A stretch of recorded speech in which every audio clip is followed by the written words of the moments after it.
Hello and welcome to Cartoonist Kayfabe. My name is Jim Rugg. I'm Ed Piskor. Today we're going to look at DC Comics Presents number 61, Superman and OMAC.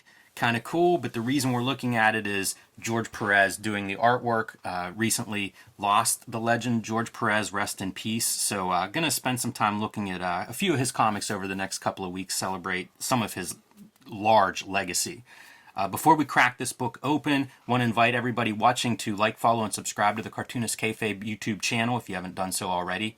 Hit that bell icon next to the subscribe button and you'll be notified when we post a new video. It'll give you a leg up on the Kayfabe effect when you see a comic that you like on this channel and want to add to your collection. If you hit that notification button, you'll be the first one looking for it at your local comic shop, eBay, Amazon, wherever you buy comics. And let this video play through till the end. That's the way that YouTube's algorithm shares our content with other comics fans who haven't found Cartoonist Kayfabe yet, and that is how we grow this channel. 60,000 plus at this point. We're looking for 600,000, and we need your help to get there. So let these videos play through, and we will keep the Cartoonist Kayfabe train going. This is a funny comic title because it might as well be called Superman Team Up. You know what I mean? Like Marvel Team Up was out there and doing gangbuster numbers, teaming like getting a new monthly Spider-Man title on the racks, right? Spider-Man plus somebody, and then it was your chance to like maybe prop up some strips that or some books that weren't doing the greatest or whatever. So you have Ghost Rider in there, or you have the New Mutants who didn't have the benefits of Bill Sienkiewicz anymore. I have another issue of this for us to look at, and it's the Demon is the other half, and it's Joe Kubert doing art. I wonder, like, OMAC, like the last time we saw OMAC, was it Kirby? I think Starlin finished out the OMAC somewhere. I feel like there might have been OMAC somewhere else by Starlin, although I don't know why I think that. I might be way off. It might be Kirby as the last one. This may be the next appearance. But I like OMAC a lot. It was one of my favorite Kirby books to begin with. So I think a Kayfaber brought this book to my attention a year or two ago, and I tracked it down, mostly because it's Perez and it's OMAC. So let's give it a look, was my thinking. And it's cool to see OMAC in action, and it's cool to see him next to Superman. It's a good juxtaposition because it's like, yo, this is Fourth World Superman or something. Yeah, different timelines, and Murder Mech, a killer called Murder Mech. That's a fun cover. Page one, you start to see the stuff that Perez is known for, man, and it's that multitude of line, you know, like he can pack in the detail. Yeah, lots of figure works and good heroes, like a superhero artist. So you see a lot going on, even figures in the background, little working away. And this feels like an homage to OMAC number 1. Mm-hmm. You know, OMAC busting in on this factory that's up to no good, again, in the future, the once and future war. One of the George Perez things I always think of are these kind of like tall vertical panels. A lot of his comics are just packed with detail, and he does a lot of storytelling in these tall vertical panels, which not every cartoonist uses, so pretty distinct part of his calling card. When he does Kirby Crackle, like he does the most maniacal Kirby Crackle this side of Tim Vigil. I'm thinking about, what's the one, EO? Yes. Is it the EO cover, man, that has the crazy Tim Vigil stuff? But he gets microscopic with the dots. This is pretty fun, too. We talk about like color overlays and stuff. We'll see this effect a couple of times, and it's mostly to denote time travel. Yeah. So this is this robot going back in time to kill Buddy Blank's ancestors. Basically, it's Terminator plot. It is. It's 1983, so, you know, pretty early on to bring this out. I wonder if, was it Harlan Ellison that said Terminator was based on his Outer Limits story? Yeah. So I wonder if he's aware of this one. Should say Pablo Marcos, like a co-illustrator. I don't know if that means inker, finisher, or if he even pencils parts of this. I'm not sure how the breakdown works. And Len Wein on the writing. I feel like George Perez would take a page 3/4 of the way there, and he would have great finishers. You know, look at the amount of detail. Add the cherry on top. You know, like for these kind of like just a cityscape, thin panels, like he packs so much information into them. I mean, I think that's what people really responded to. You just didn't see that in superhero comics, and the fact that Perez was able to do a couple of books a month, and sometimes like more than one team book. Unbelievable. Yeah. And have, 10 characters a book, on a team. He would draw them all distinctly. You know, like it would make like the way that he draws Superman makes sense, and the way that he draws Robin makes sense for that character. You know, it's not the same body. He even kind of makes a team here of these like bad guys that join Murder Mech, who shows up in the middle of their robbery that's being stopped by cops and everything, and it's like until our time traveling killer robot shows up.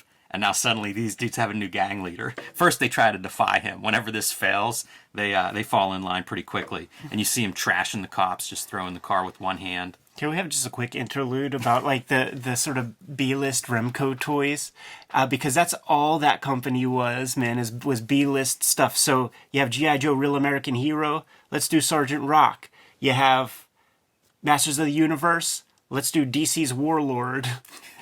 You have LJN WWF toys. Let's do AWA figures. You know what, man? Those AWA figures I would see everywhere when I was a kid, like in dollar stores and stuff. Now, if you look for like the Road Warriors, was one of the ones I would always see them at flea markets and stuff. They're like several $100 for a pack of the Road Warriors. Big now. money, yeah. And if you're you know, in the from the tri-state area, the Remco toys, they would always be at the DNK, also known as the 5 and Dime.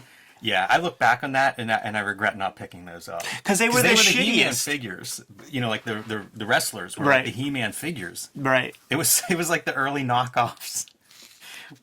With just the one color cardboard back. It would be brown corrugated cardboard back with like some black ink on it, and it just looked cheap. And, Yes. and it wasn't even easy to bust open the blister packs. Like everything about it felt cheap. And when your parents got you those instead of like Mantenna or Stingcore, you felt like your folks didn't love you as much.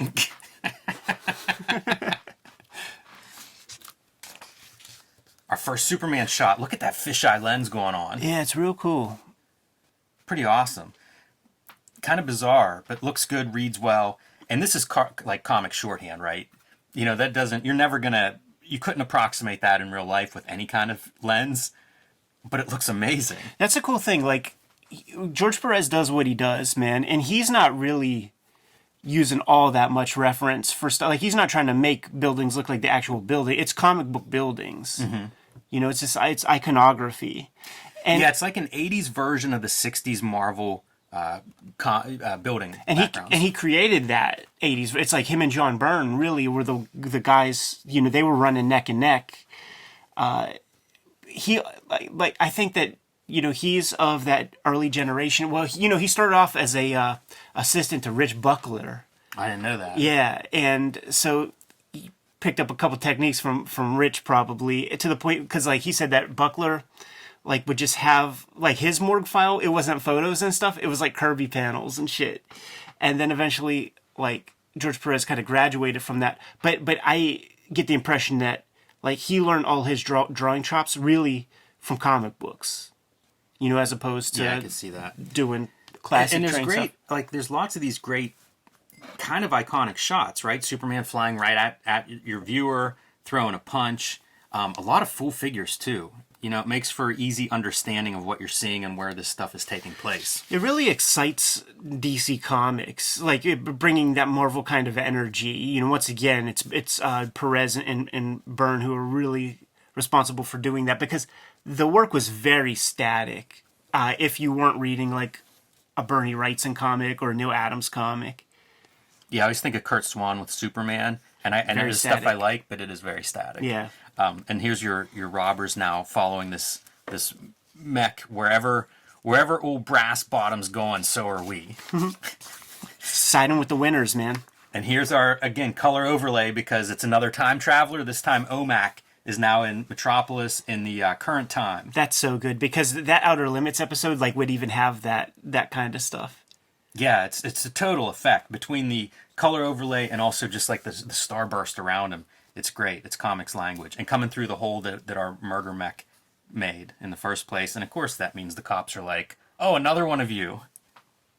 It's such a...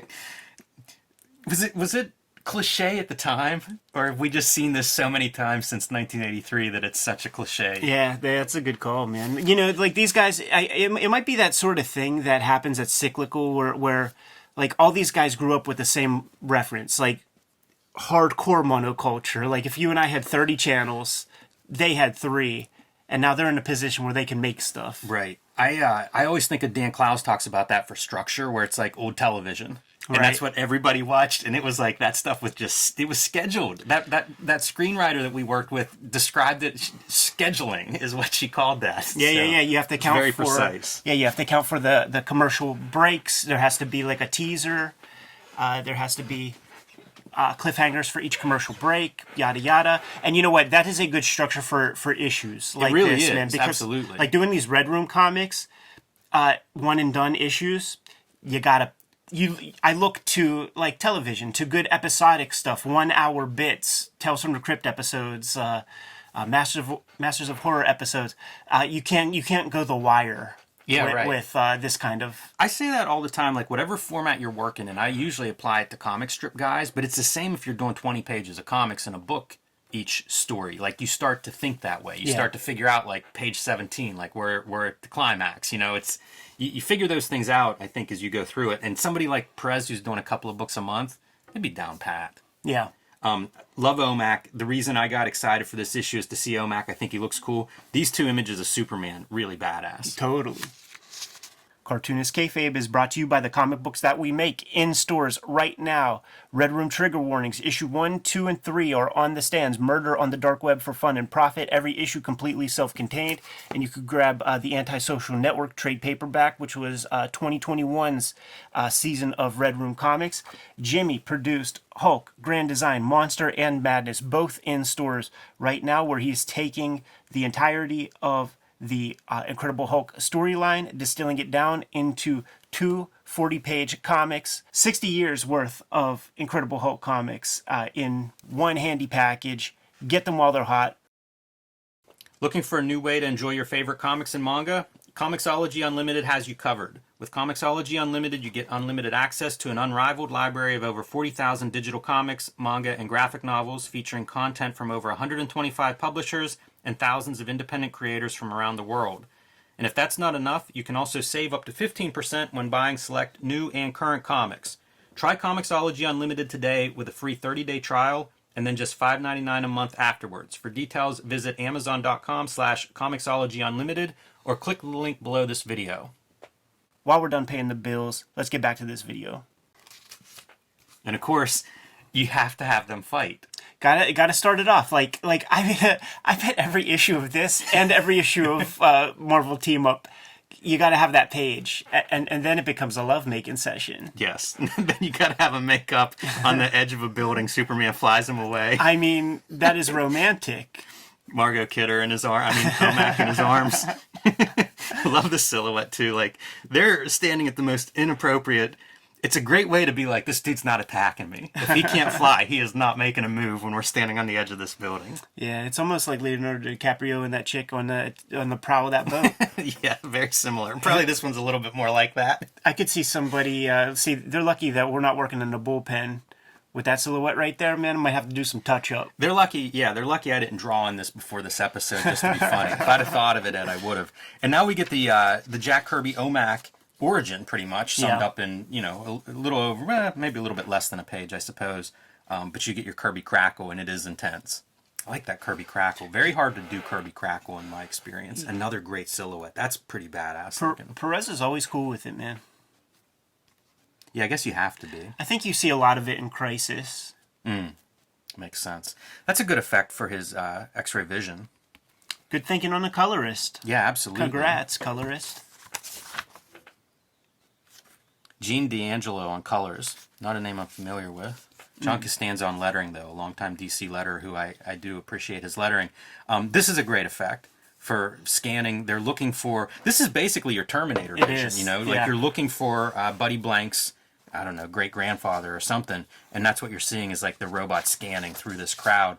That's a really good, effective visual for not taking up much space, easy to read, and it's some eye candy.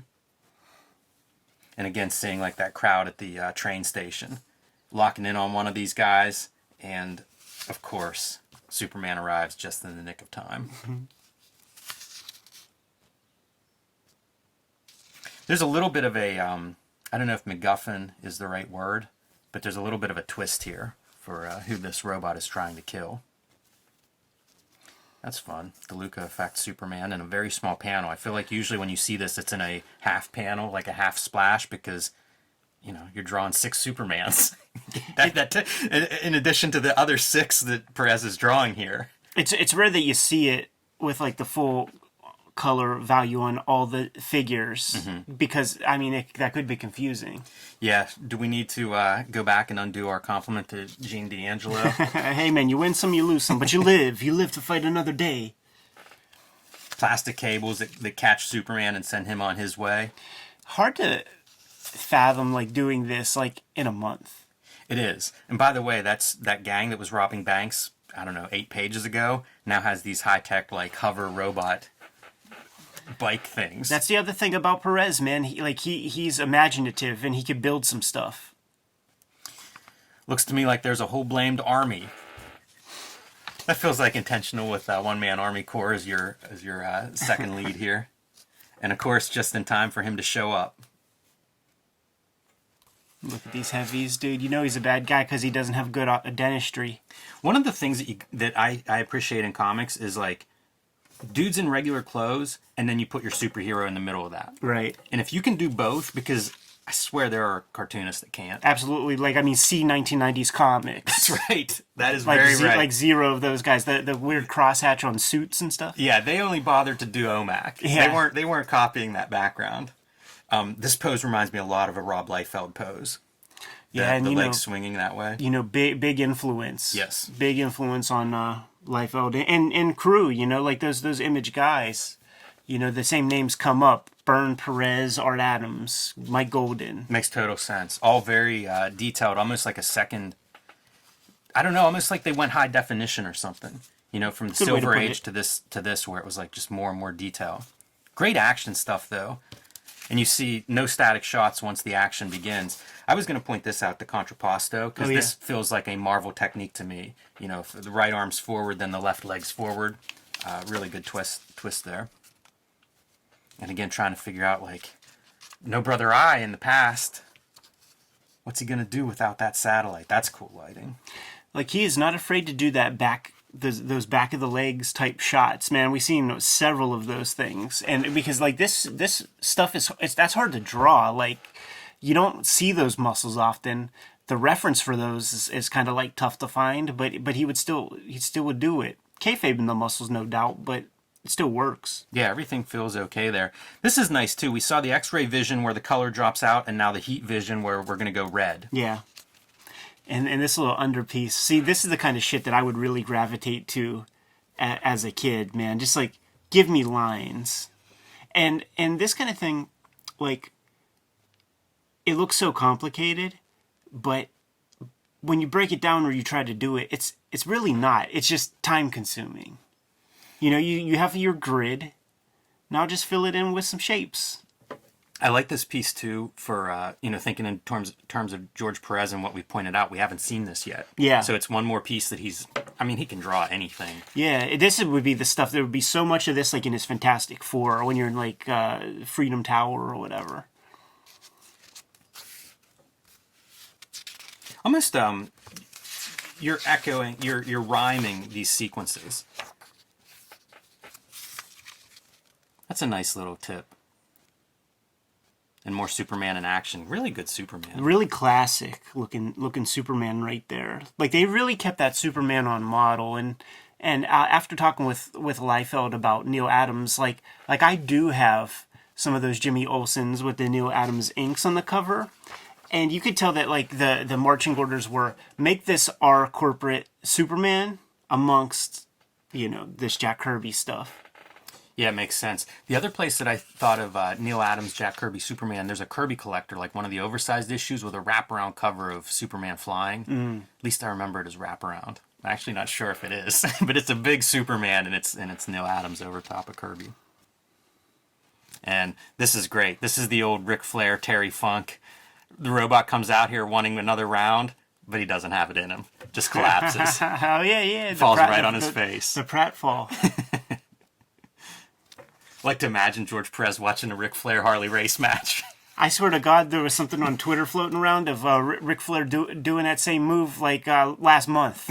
That's right. I think I saw that. Yeah. And one more money shot of your heroes here at the end before they drift away. And what was going on? This guy that the robot was trying to kill, he had been standing in front of the janitor, who's the actual Norman Blanc, predecessor of OMAC. Because he kept saying, like, anytime he gets to talk in this issue, that's not me. Arnold Berkowitz. T.M. Maple writing a letter. I've been looking at letters pages. He must have had hundreds of letters printed. Popular hack. Yeah, definitely. It's funny that was a thing. But there's your issue. Pretty straightforward. How long is this story if it's done today? Oh yeah, it's 200-page epic. That's definitely a 6 miniseries. 6 issues, man, for that one. I like that part about these comics from like the early '80s is like you can read one, you get a full story. It's a 15-minute read and it's a full story. It's a good exercise. You know, here's 22 pages. Give me a beginning, middle, and ending. Yeah, exactly right. Good to go? I am. Kayfabers, like, follow, subscribe to the YouTube channel. Hit the bell. We'll notify you when new vids are available. What's out there, Jim? Hulk Grand Design Monster and Madness is in comic shops everywhere. It's the retelling of the 60-year history of the Incredible Hulk with me writing, penciling, inking, coloring, lettering, doing the whole reimagining, but definitely paying homage to many of the great cartoonists that preceded me on the Hulk. And join me on patreon.com/JimRugg. Red Room Trigger Warnings, issue 1, 2, and 3 are on the stands as we speak. Murder on the Dark Web for Fun and Profit is the name of the game in Red Room Comics. You could get them at your local comic shop if it is not one of the 10 banned comic stores that do not carry Red Room Comics. Hit up my link tree in the description below. You could order and pre-order Red Room Comics from Fantagraphics, or go to my Patreon, patreon.com/EdPiscor. $3 get you the archive there. I have more than 200 pages worth of comics up there as we speak. New strips every Tuesday. What else do we have out there, Jimmy? Subscribe to the Cartoonist Kayfabe e-newsletter at the links below this video. You can also find Cartoonist Kayfabe t-shirts and merchandise at the links below this video. That's another great way to support the Cartoonist Kayfabe channel. Jimmy, give them those marching orders. We'll be on our way. Read more comics.